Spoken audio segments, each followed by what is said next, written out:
যেটা আওয়ামী লীগ আমলে আমরা কিন্তু দেখেছি আরেক ফরম্যাটে, যে যাকে আপনার পছন্দ হবে না তার নামে রাজাকার। আন্তর্জাতিক অপরাধ ট্রাইব্যুনালের প্রসিকিউটর পরিবর্তন হয়েছে। প্রসিকিউটর পরিবর্তনের মধ্য দিয়ে যদি আগের প্রসিকিউটর তিনি বলেছেন অসমাপ্ত কাজ সমাপ্ত করবেন নতুন প্রসিকিউটর, আবার নতুন প্রসিকিউটর তিনি বলেছেন অপরাধীরা অর্থাৎ যারা কম নিরপরাধ তাদের হয়রানি করা হবে না। এই নতুন প্রসিকিউটর নিয়োগ, প্রবর্তন প্রসিকিউটরের বিদায় কি দেখছে আগামীতে আন্তর্জাতিক অপরাধ ট্রাইব্যুনালে যে বিচারগুলো হবে সেই বিচারগুলো কন্টিনিউটি ঠিক থাকবে কিনা? আপনি ঠিক থাকবে বলে তারা যিনি বিদায় নিয়েছেন তিনিও আশা করছেন, যিনি নতুন বসেছেন তিনিও আশ্বাস দিয়েছেন। তাহলে একদিকে আশাবাদ আর একদিকে আশ্বাস, আমরা জনগণ হিসেবে দুটাই বিশ্বাস করতে চাই।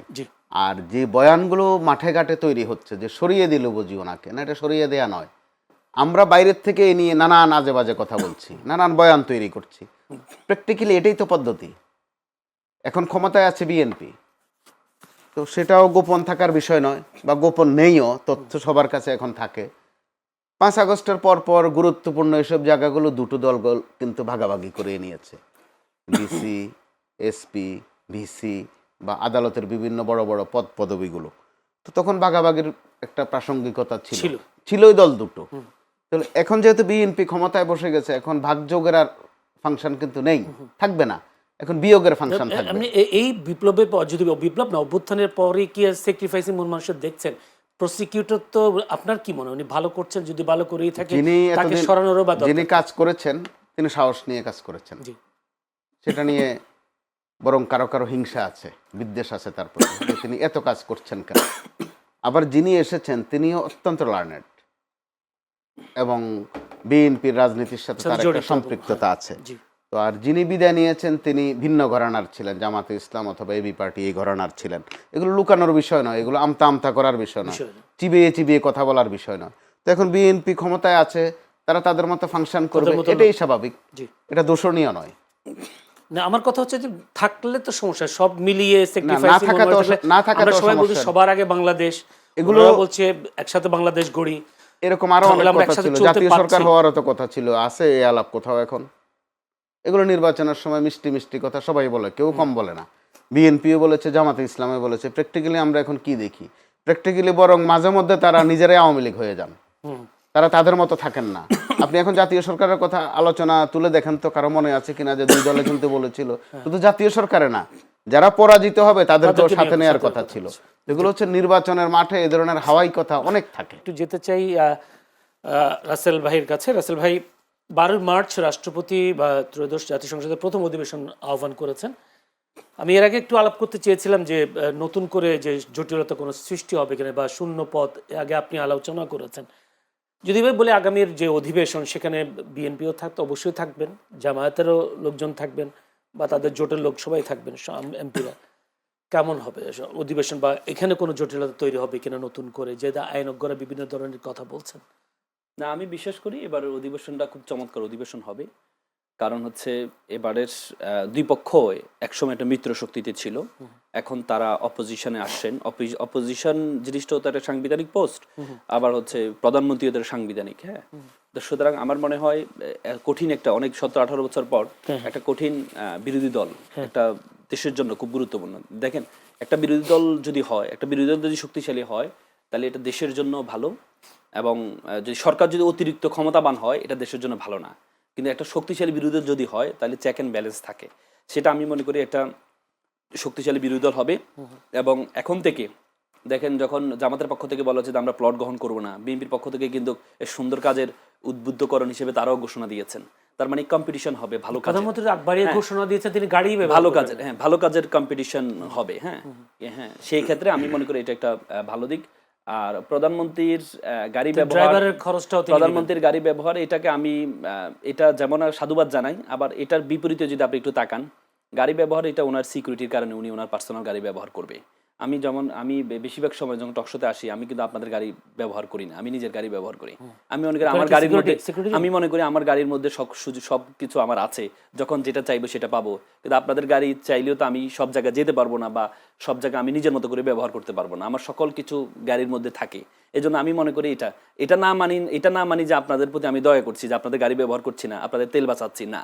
এটাকে আমি ওইভাবে দেখি না। আমি মনে করি গাড়ি ব্যবহার, উনি ওনার পার্সোনাল গাড়ি ব্যবহার করছে, উনি মনে করছেন যে এটা উনি আসার পর থেকে ব্যবহার করেছেন, ওইটা সিকিউর গাড়ি ওনার জন্য, হ্যাঁ, এটাকে উনি অভ্যস্ত হয়ে গিয়েছেন, ড্রাইভারও হ্যাঁ, নিচ্ছে না কিন্তু। অভ্যস্ত হয়ে গিয়েছেন।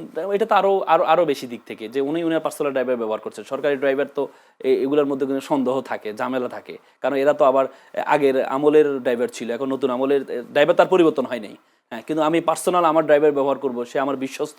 হ্যাঁ, এই দিক থেকে আমি মনে করি গাড়ি ব্যবহার বা ড্রাইভার ব্যবহার এটা বড় কিছু না, বড় কিছু অন্য দিক থেকে। যেমন আপনি একটু আগে বললেন, আমি প্রধানমন্ত্রীকে ধন্যবাদ জানাতাম, আপনি যে মাত্র কথা বললেন যে প্রধান এই কি বলে ট্রাইব্যুনালের যিনি চিফ প্রসিকিউটরের ক্ষেত্রে, যদি আপনি জানেন বাংলাদেশে এখন স্বীকৃত যে চিফ প্রসিকিউটর যিনি ছিলেন, তিনি আইনজীবীদের মধ্যে আমরা দেখি যারা প্রসিকিউশনে ছিল আগে, ট্রাইব্যুনাল তো আগে গঠন হয়েছে, প্রসিকিউশন এবং যারা ডিফেন্স লয়ার ছিল, তার মানে তারা যোগ্য, যারা ডিফেন্সে ছিল তখন কিন্তু আপনি তাজুল সাহেব কিন্তু ডিফেন্সে ছিল, তার মানে তিনি তখন কিন্তু খুবই যোগ্যতা প্রমাণ দিয়েছেন ডিফেন্স লয়ার হিসেবে।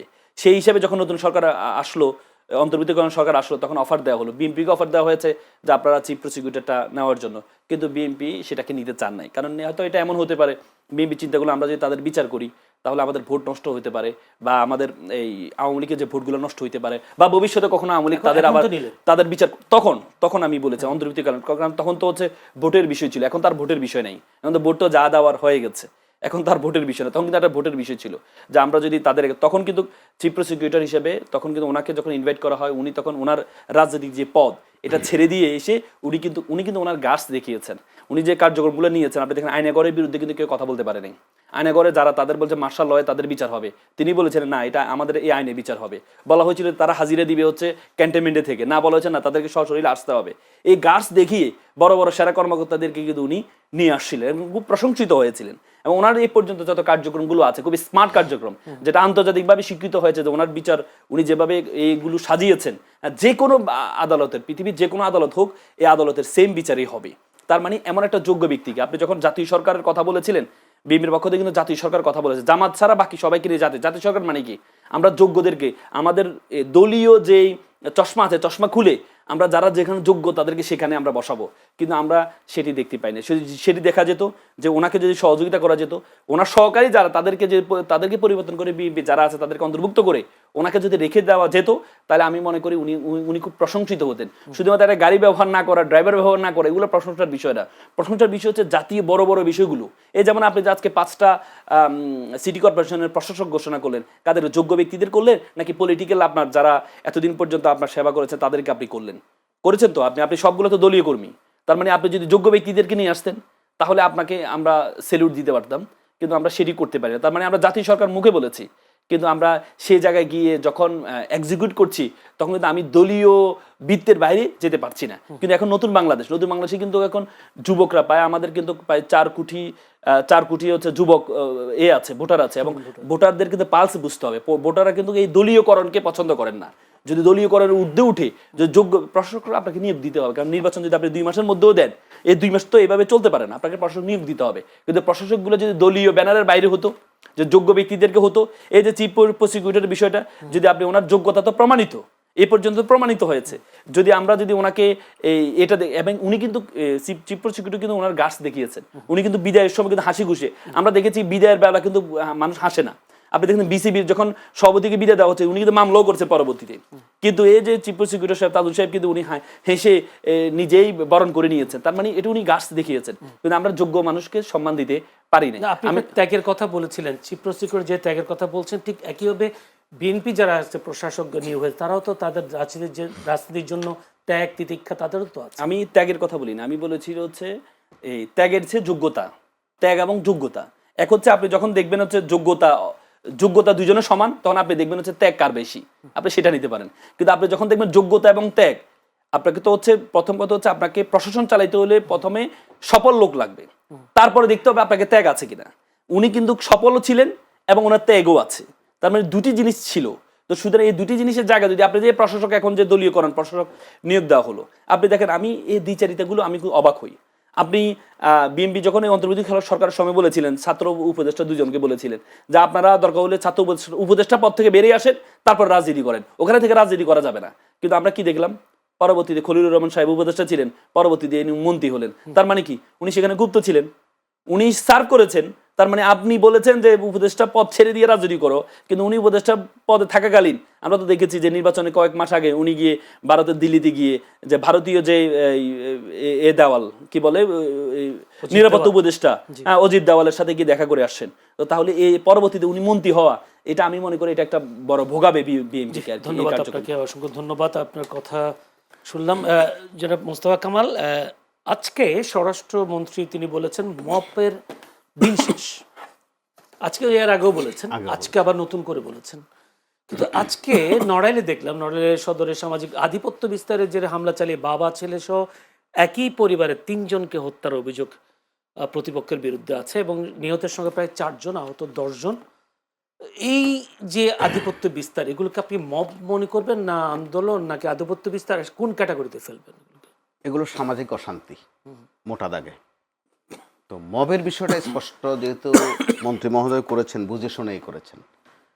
ডক্টর ইউনূসের সময়টাতে সংস্কার কিছু কিছু যে হয় নাই তা নয়, কিন্তু সবচেয়ে মানুষকে ভুগিয়েছে মব, আর বেশি ভুগিয়েছে আমাদের শিল্প সেক্টরকে।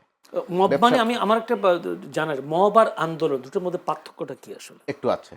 আন্দোলনটা ঘোষিত বিষয়, আর মবটা অনেকটাই পান্ডামি টাইপের, একতরফা। বিভিন্ন শিল্প প্রতিষ্ঠানে গিয়ে মব হয়েছে। তো আমি যদি গাঁথনিতে যাই, এটা একান্ত আমার নিজস্ব উপলব্ধি যে মূল স্রোতের বাইরে গিয়ে, মূল স্রোত বলতে আমি সরকারকে মিন করছি না, আমাদের সামাজিকতা, আমাদের চিরাচরিত কালচারের বাইরে গিয়ে যখন আপনি নানান ছুতা ধরে শাহবাগে করেন আর শাপলা চত্বরে করেন, মানুষের বাসায় গিয়ে করেন, এগুলো এক ধরনের অসভ্যতা, বর্বরতা। আমরা মব বললে তো মনে হয় যেন আদর করি বুঝি, এগুলো পান্ডামি। এই পান্ডামে আমাদের অর্থনীতির সর্বনাশ করেছে গত 1.5 বছরে। ডক্টর ইউনূস সরকার এই জন্য কিন্তু কলঙ্কিত হয়ে আছে, বিশেষ করে একটি বিষয়ে। দেখা গেছে কথা নাই, বার্তা নাই, ধরা নাই, ছোঁয়া নাই, হঠাৎ করে এক জায়গায় গিয়ে অবরোধ করে বসলেন, কোনো অফিসে গিয়ে হামলা করে বসলেন, কাউকে একতরফা একটা ট্যাগ দিয়ে তার উপর হামলা করে বসলেন, তাকে বলে বসলেন ফ্যাসিস্টের সহযোগী। এগুলো কিন্তু খুব বাজে নেচার, যেটা আওয়ামী লীগ আমলে আমরা কিন্তু দেখেছি আরেক ফরম্যাটে, যে যাকে আপনার পছন্দ হবে না তার নামে রাজাকার। ডক্টর ইউনূস আমলে আমরা দেখলাম যাকেই আপনি টার্গেট করবেন তাকে প্রথমে নাম দিয়ে দেবেন, সে হচ্ছে ফ্যাসিস্টের সহযোগী অথবা দোসর। গত কয়েকদিন শুরু হয়েছে আবার, যেহেতু বড় দল দুটার মধ্যে বিরোধ, কার নাম সুপ্ত কার নাম গুপ্ত, এগুলো কিন্তু আমাদেরকে ভোগাবে।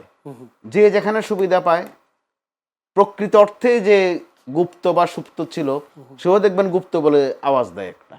অর্থাৎ অন্যকে ঘায়েল করার এই যে দাওয়াইটা লুপে নিচ্ছে কিন্তু দুষ্টচক্র, তারা বরাবরই এটা করে। আমি বলতে চাই এটা হচ্ছে এক ধরনের টোকাই শ্রেণী, টোকায় শুধু নানান কিছু টোকায়, কোনটা দিয়ে আপনাকে ঘায়েল করবে, কোনটা দিয়ে আরেকজনকে ঘায়েল করবে, অর্থাৎ তার রাজত্ব, তার নিজস্ব একটা রাজত্ব সে কিন্তু কায়েম করে। ওইটাই মূলত ফেসিবাদ। আমি একদম খাঁটি বাংলায় বলতে চাই, সেটা বর্বরতা, অসভ্যতা।